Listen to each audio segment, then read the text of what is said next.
Ceiling, urban land ceiling, এক্ষেত্রেও ইনভেস্টরদেরকে যা চাইবেন তাই করবো আমরা। 34 বছরের লেফটের আমলে জোর করে গুলি চালিয়ে বন্দুক দিয়ে জমি নিয়েছেন জোর করে। আমরা ওই নীতিতে নেই।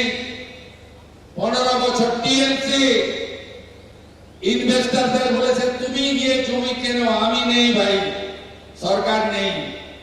আর বিজেপি 2013 ল্যান্ড পারচেজ স্কিমে গিয়ে কত জমি লাগবে বলুন, আমি জমি কিনে আপনাকে দিচ্ছি।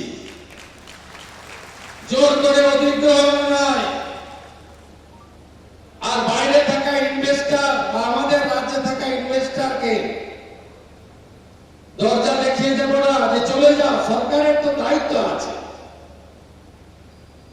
ইনসেন্টিভ তুলে দিয়েছিল, 5,000 কোটি টাকার প্রভিশন আমরা রেখেছি, আগামী দিনে আরো বাড়াবো।